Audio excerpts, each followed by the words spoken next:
వరి ధాన్యం పండించిన రైతన్నను దోపిడీ చేస్తున్న దళారులు. బాన్స్వాడ నియోజకవర్గంలో రుద్రూరు, కోటగిరి, పోతంగల్ మండలాల్లో వరి కోతలు మొదలైన సందర్భంలో బీజేపీ నియోజకవర్గ నాయకులు కోనేరు శశాంక్ పార్టీ నాయకులు కార్యకర్తలతో కలిసి విస్తృత స్థాయి పర్యటన చేసి రైతులు పండించిన వరి ధాన్యాన్ని కొనుగోలు చేయడానికి వరి ధాన్యాన్ని కొనుగోలు విధానాన్ని తెలుసుకున్నారు. రాష్ట్ర ప్రభుత్వం కొనుగోలు కేంద్రాన్ని ప్రారంభించకపోవడంతో రైతులు దళారుల వద్ద తీవ్రంగా నష్టపోతున్నారని వ్యక్తం చేశారు. రైతులు పండించిన పంటకు గిట్టుబాటు ధర రాక ఒక క్వింటాకు 300 నుంచి 400 రూపాయల వరకు నష్టపోతున్నారని రైతుల ఘోషను గమనించి వెంటనే రాష్ట్ర ప్రభుత్వం కొనుగోలు కేంద్రాలను ప్రారంభించాలని బాన్స్వాడ బీజేపీ నాయకులు ఎన్ఆర్ఏ కోనేరు శశాంక్ డిమాండ్ చేశారు. లేని ఎడల రైతులందరికీ ఏకం చేసి పెద్ద ఎత్తున ఆందోళనలు కార్యక్రమాలు చేపడతామని తీవ్రంగా హెచ్చరించారు.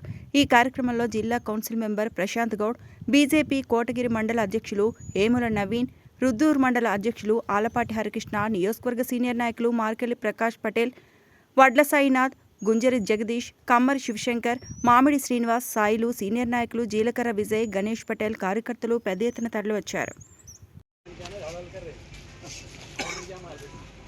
ఈరోజు బాన్స్వాడలో రుద్రూరు మండలంలో వడ్లు దళారీలు అన్యాయంగా రేట్లు పెట్టి రైతుల దగ్గర వాళ్ళ ఇది కోసం రైతుల్ని నష్టపరుస్తున్నారు.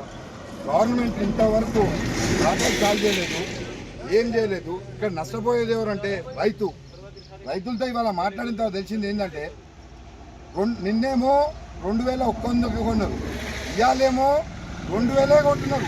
ఇక రేపు 1900 అంటారు, లేకపోతే 1800 అంటారు. ఇక దళారీ వ్యవస్థ తయారైపోయింది. ఇక ముందు అర్జెంటుగా గవర్నమెంట్ కాటాలు చాలు చేయలేము కోరుకుంటున్నాం. ఇంకొకటి, ఇక్కడ మా పోచారం గారు ఎమ్మెల్యే గారు ఆయన ప్రభుత్వ సలహాదారుడు అయినా కూడా మా బాన్స్వాడ పరిస్థితి, రైతుల పరిస్థితి ఇంతే ఉన్నది.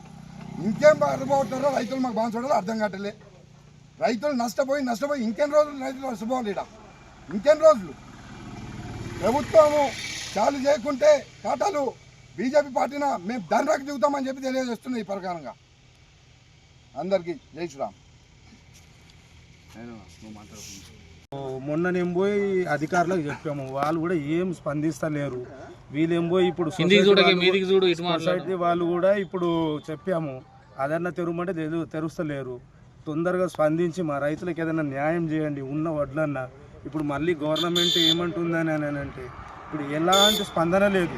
అధికారుల దగ్గరికి వెళ్తేనే పోయి వాళ్ళు ఏమంటున్నారు, మాకు పైనుంచి ఏం ఆర్డర్స్ లేవు, మీరేం చేస్తారు, ఖాళీ అప్లికేషన్ ఇవ్వండి రాలిపోయిన దానికి అంటున్నారు. ఇప్పుడు కౌలు రైతులకు మేము ఏం చేయాలి? ఇప్పుడు మేము ఏం చేసుకోవాలి? రైతులకు మేము ఏమి ఇవ్వాలి? వాళ్ళే సర్టిఫికేట్ ఇవ్వమంటున్నారు. ఆ డబ్బులు వస్తే రావో కూడా లేదు, గ్యారంటీ లేదు. కాబట్టి మీరే ఏదైనా దయతలిచి, మీడియా వాళ్ళైనా కానీ అన్న వాళ్ళు ఎవరైనా దయతలిచి ముందుకు వచ్చి ఆ సొసైటీ వాళ్ళైనా తొందరగా ఓపెన్ చేసి ఈ దళారులు ఎంబోయి 2200 మొన్న రేటు, నిన్న రేటు 2100, ఈ రోజు రేటు 1900 లైవ్లో చెప్పండి సార్. మమ్మల్ని మొత్తం ఇట్లా దోచుకొని తినేస్తే మేము రైతు రాజ్యం ఎలా అవుతుంది చెప్పండి? మాకు మా బతుకులు ఎంత హీనంగా ఉన్నాయంటే హీనంగా ఉన్నాయి సార్, చెప్పుకోలేకపోతున్నాం. మొన్న కూడా స్పందించి చెప్పినాను మీడియాకి, ఎవరు కూడా ఇప్పటిదాకా స్పందన ఇవ్వలేదు. అందుకోసం దయతలిసి ఇప్పుడున్న గవర్నమెంట్ ఫేక్ గ్యారంటీలు ఆరిచ్చింది, ఆరిట్లో ఇవి కూడా చేయలేదు. ఇప్పటికైనా స్పందించి ఈ వడ్ల కేంద్రాల కన్నా వేస్తే దయతలిచి ఆ రుణపడి ఉంటాము. ఈ గవర్నమెంట్ల మీద నమ్మకమే లేదు మాకు, అసలు మేము నిండారుగా మోసపోయినాము.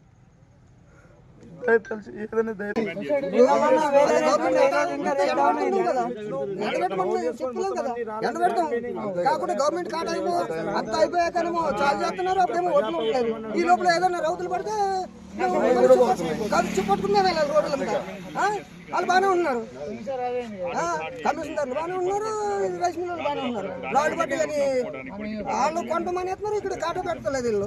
ఇప్పుడు ఒక 10 రోజులు ముందు పెడితే అందరూ ఎండ పెడతారు, ప్రతి ఒక్కడు ఎండ పెడతాడు. అది ఒప్పుడు ఎండ పెట్టి రైతుకి ఏంటి లాస్ట్లో పెడుతున్నారు. ఆ లాస్ట్లో పెడుతులకు ఏముంది, ఇప్పుడు వడగొళ్ళకి వాళ్ళకి ఆ మొలకలు వస్తున్నాయి. ఇక్కడ ఆ మొలకలు వచ్చి ఏం చేస్తాడు, రైస్ మిల్లు కొంటలేదు. ఈ రైతు ఏం చేయాలప్పుడు రెప్పి చేసుకోవాలి. అది చుట్టూ తిరుగుతున్నారు కదా. మొన్న చెప్తుంది కదా 900 బత్త అయింది, 900 బత్త అయితే 500 అయింది. ఇప్పుడు ఇంకా 200 అవుతుంది. 300 పోయినట్టు కదా. 300 అంటే మరి 20 ఎకరాలు పెట్టుబడి. మరిన్ని అప్డేట్స్ కోసం మా ఛానల్ని సబ్స్క్రైబ్ చేయండి.